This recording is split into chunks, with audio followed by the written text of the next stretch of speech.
préciser quelques-unes. Détermination de la constante de temps. Nous savons que taux égale RC.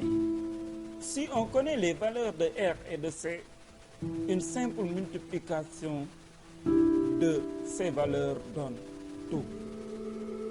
Mais on peut déterminer la constante de temps taux à partir des graphes U égale F de T et I égale F de T.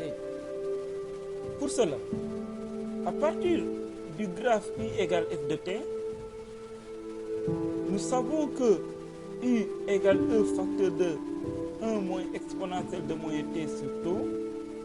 Alors à T égale taux, on aura U égale E facteur de 1 moins exponentielle de moins taux sur taux. Ce qui donne U égale E facteur de exponentielle de moins 1. Or, exponentielle de moins 1 égale 0,37, ce qui nous donne E facteur de 1 moins 0,37 égale 0,63. E. Donc nous savons que AT égale taux, U, la tension de charge, est égale à 0,63. À partir du graphe I égale F de T, on sait que I égale I0 exponentielle de moins T sur taux. Avec I0 égale E sur R. À T égale taux, on a donc I égale I0 exponentielle de moins T sur taux égale I0 exponentielle de moins 1. Expo de moins 1 égale 0,37. Alors nous avons I égale 0,37 I0. Nous pouvons alors représenter les graphes I égale F de T et I égale F de T.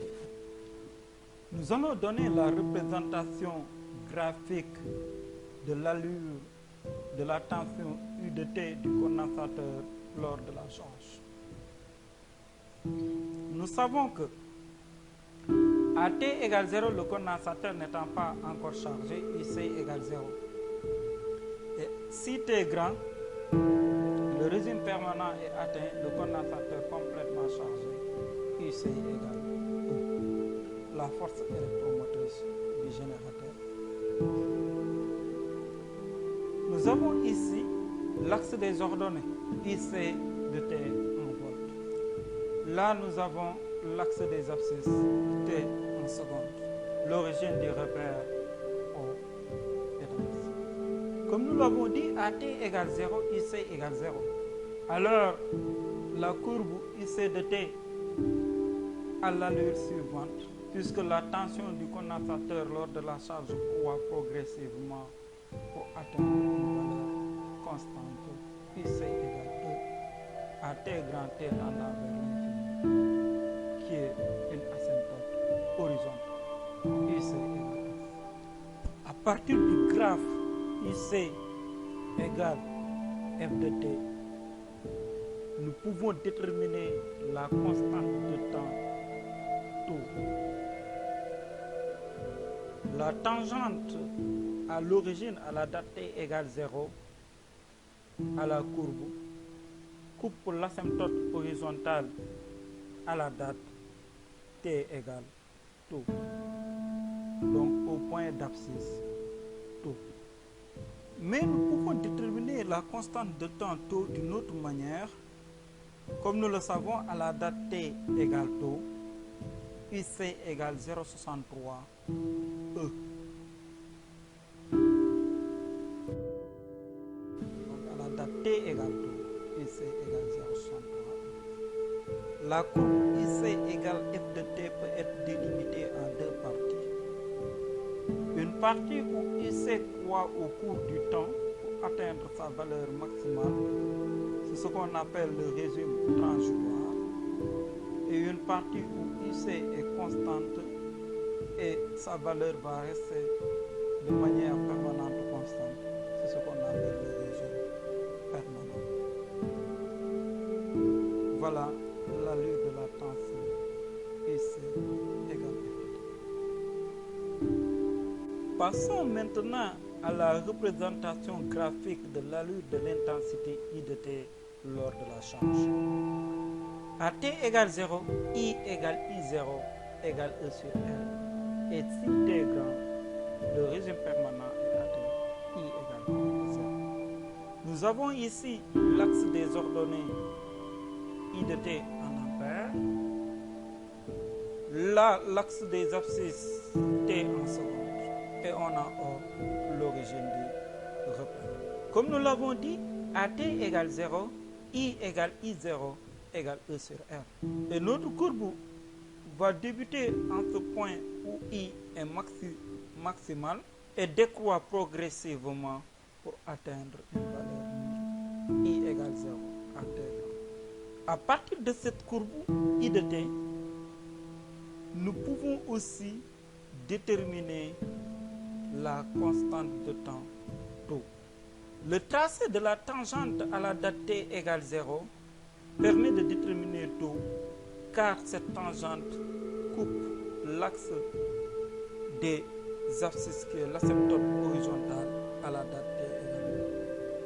On peut aussi déterminer la constante de temps d'une autre manière, puisque nous savons qu'à la date t égale tau, I égale 0,37 I0. Voilà donc deux méthodes de détermination de la constante de temps tau. Cette courbe I égale F de t peut être délimitée en deux parties. Une première partie où l'intensité du courant diminue progressivement pour s'annuler, qui correspond au régime transitoire. Et la deuxième partie où l'intensité du courant est constante et de manière permanente, I égale 0, qui correspond au régime permanent. Voilà l'allure de l'intensité du courant lors de la charge. Nous pouvons constater ici que l'intensité du courant est positive, ce qui est justifié par le fait que le courant circule dans le même sens que le sens positif choisi dans le schéma. Après cette étude de la charge du condensateur, nous allons nous intéresser dans la suite à la décharge du condensateur. On commencera par une étude expérimentale. Nous allons nous intéresser maintenant à l'étude de la décharge du condensateur en commençant par une étude expérimentale. Étude expérimentale de la décharge. Nous allons commencer par réaliser l'expérience.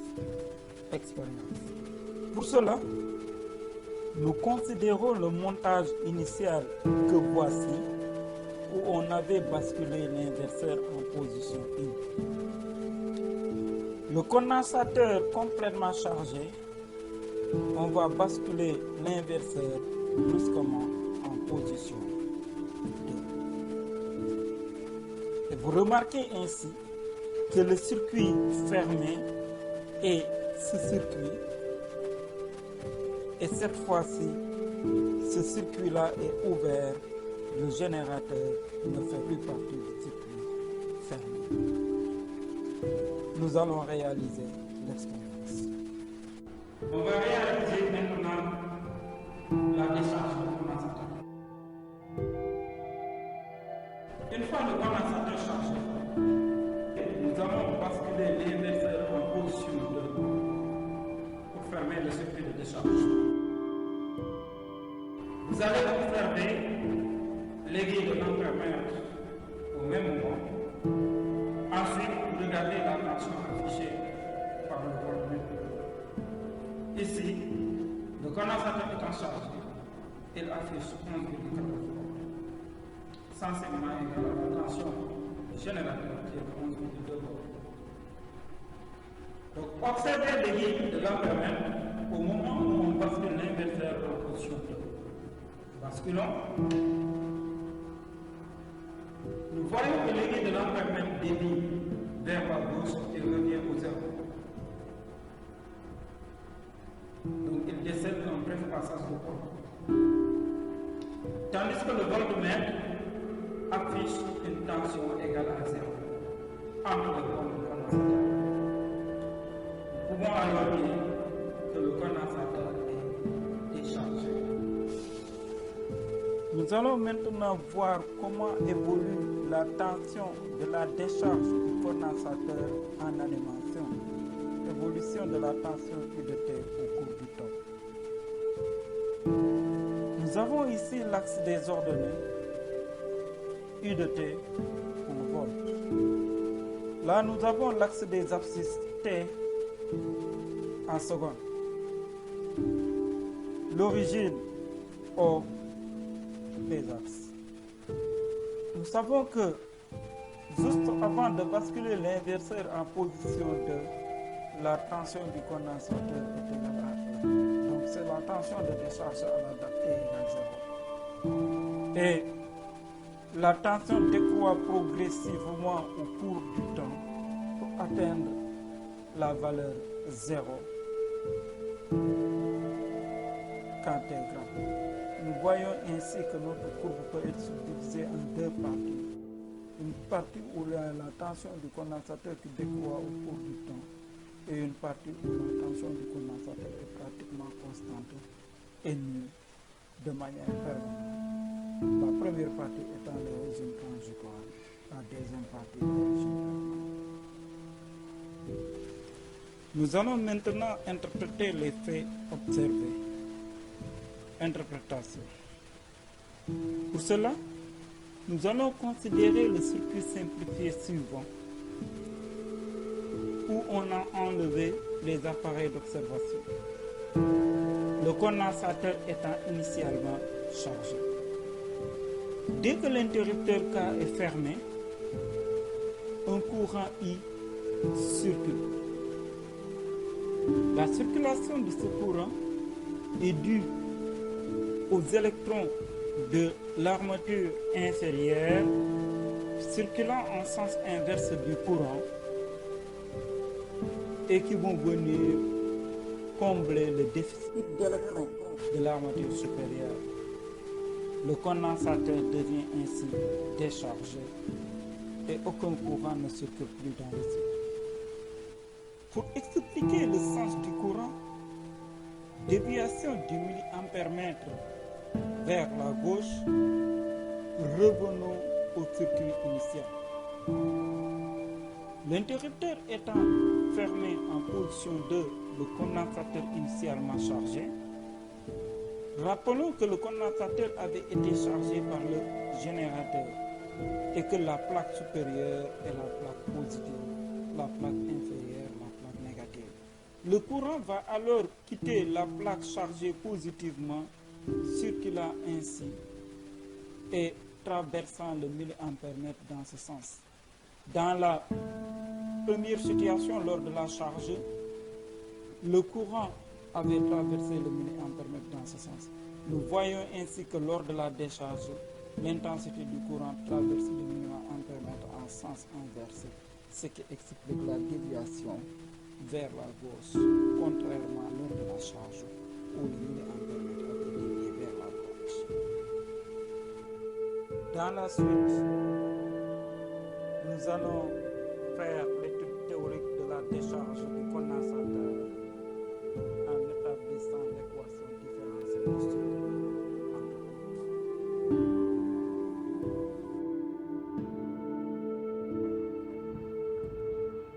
Après cette étude expérimentale de la décharge du condensateur, nous allons maintenant faire l'étude théorique de la décharge.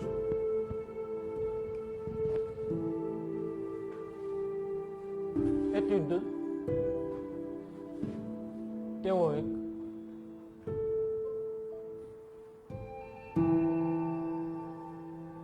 de la décharge.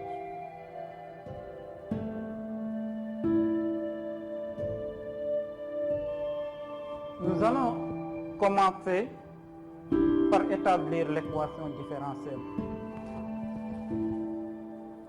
Équation différentielle.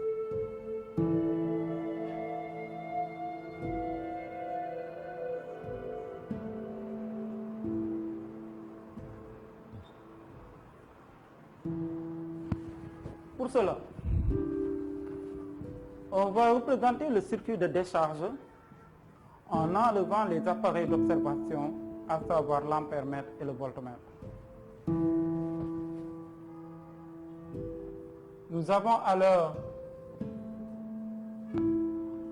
le résistor dans lequel le condensateur se décharge, de résistance R et le condensateur initialement chargé. Le condensateur étant initialement chargé, nous allons préciser l'armature positive portant la charge Q. Nous allons nommer chaque borne des dipôles de notre circuit. Pour le résistor AB, pour le condensateur, nous pouvons mettre ici le point M et le condensateur. On a nommé ces deux bornes M et B. Nous allons orienter le circuit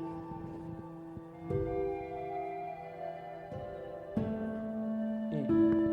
Nous savons que l'orientation du circuit est arbitraire, on choisit le sens que l'on veut. Moi, je choisis l'orientation dans ce sens. Nous allons représenter les flèches tension. Nous avons ici la tension IAB. Et la UBM.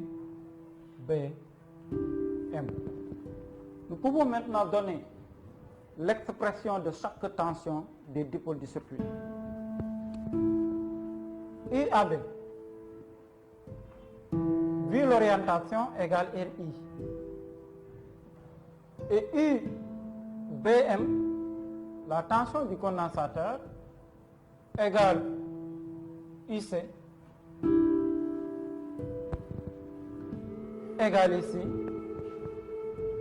Q sur C, puisque l'armature portant la charge Q est au point B. Et I égale plus D de Q sur D, puisqu'on a orienté vers l'armature portant la charge Q. Nous allons trouver une relation entre ces tensions. U AB est égal à M est au même potentiel que A.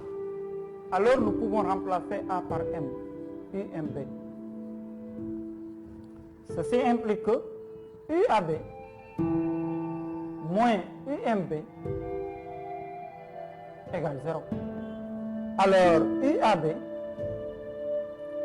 plus UBM, puisque moins UMB égale UBM égale 0.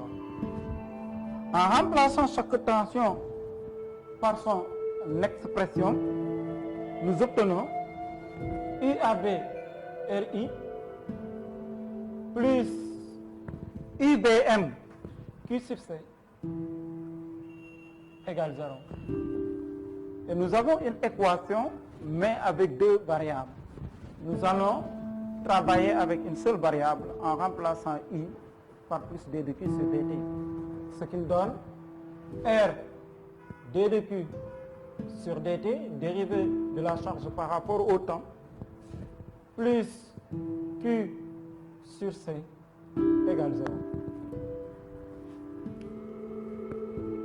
On divise par R chaque terme de notre équation et nous obtenons dérivé de Q par rapport au temps plus Q sur RC égale 0.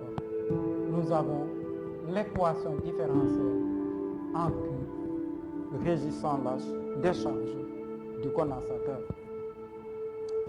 C'est une équation différentielle puisque liant une fonction et ses dérivés. Nous allons maintenant résoudre cette équation différentielle. Solution de l'équation différentielle.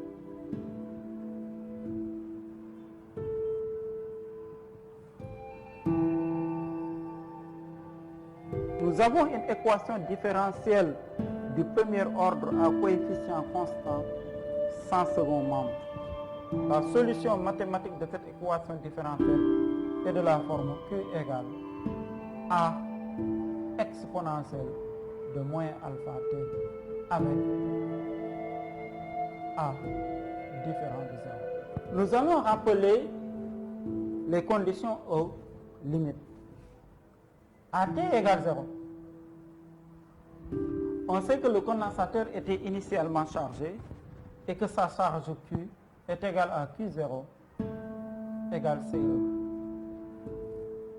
À t grand, quand le régime permanent est atteint, on a la décharge qui est terminée et Q égale 0. Nous allons déterminer les constantes A et alpha. Pour cela, nous allons remplacer dans l'équation différentielle l'expression de Q qu'on a posée ici. La dérivée par rapport au temps de Q est égale à moins alpha A exponentielle de moins alpha T. En remplaçant dans l'équation différentielle, nous aurons moins alpha A exponentielle de moins alpha T plus Q sur RC A exponentielle de moins alpha T sur RC est égal à 0. On peut factoriser par A exponentielle de moins alpha T, ce qui nous donne A exponentielle de moins alpha T facteur 2. Il nous reste moins alpha plus 1 sur RC et c'est égal à 0. Nous avons un produit de facteurs qui est égal à 0, alors l'un des facteurs est nul. Et ceci est nul, quel que soit t. Nous voyons que il existe un temps où ceci n'est pas nul. Donc c'est le deuxième facteur qui est toujours nul. Moins alpha plus 1 sur RC est égal à 0. Ceci implique que alpha égale 1 sur RC. Voilà la constante alpha déterminée. Nous allons maintenant déterminer A. Nous avons dit AT égale 0, Q égale Q0 égale CE. Donc nous pouvons dire AT égale 0, Q qui est égal à A exponentielle de 0 remplaçant T par 0 égale alors à CE. Ceci implique que, puisque exponentielle de 0 égale 1, A égale CE. Voilà la constante A déterminée. Nous pouvons alors donner la solution de l'équation différentielle qui est Q égale CE exponentielle de moins T sur RC en remplaçant A par CE et alpha par 1 sur RC. C'est alors égal à Q0, puisque CE égale Q0, exponentielle de moins T sur taux. On l'a déjà vu, taux égale RC, c'est la constante de temps. Donc, il permet de savoir la rapidité à laquelle la décharge se fait. Voilà donc la solution de l'équation différentielle en Q lors de la décharge. Nous allons maintenant établir l'équation différentielle en U, la tension du condensateur lors de la décharge. Équation différentielle de la décharge.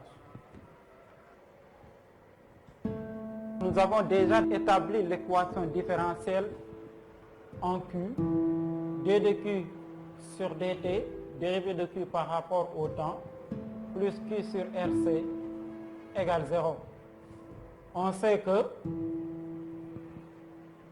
Q égale CUC. Il suffit de remplacer Q par son expression. C étant une constante, dérivée de CUC, c'est alors égal à C dérivé de UC par rapport au temps, plus CUC en remplaçant Q par CUC sur RC égale 0. On peut simplifier ici par C. Et nous avons C dérivé de UC par rapport au temps, plus UC sur R est égal à 0. En divisant par C chaque terme, on obtient dérivée de UC par rapport au temps plus UC sur RC est égal à 0. Voici l'équation différentielle en la tension du condensateur lors de la décharge. Nous pouvons retrouver cette équation différentielle en utilisant le circuit. Pour cela, nous reproduisons le circuit constitué du résistor de résistance R et du condensateur de capacité C, le condensateur étant initialement chargé, cette armature portant la charge positive, et on lui attribue la charge Q. Comme nous l'avons déjà dit, il faut nommer chaque pôle des dipôles du circuit, orienter le circuit I et mettre les flèches tension IAB, IBM, IBM égale IC. Nous pouvons maintenant donner les expressions des tensions. IAB égale RI, IBM égale Q sur C. IAB égale RI et l'orientation c'est de A vers B. IBM égale Q sur C, c'est B qui porte la plaque Q. Et IBM égale IC. I égale, puisque I va vers la charge Q, plus D de Q sur dt. Q étant égal à CIC, alors on a déduit que I égale plus C, dérivé de IC par rapport au temps, puisque C est une constante. Trouvons une relation entre les tensions, comme nous le savons, I AB plus IBM égale 0. IAB plus IBM égale 0 parce que A et M sont au même potentiel. IAB, c'est RI. IBM, IC égale 0. En remplaçant I par C dérivé de IC par rapport au temps, on obtient R, C dérivé de IC par rapport au temps, plus IC égale 0. Nous pouvons diviser chaque terme par RC et on obtient dérivé de IC par rapport au temps, plus IC sur RC est égal à 0. Voilà, on retrouve l'équation différentielle de la tension IC du condensateur lors de la décharge.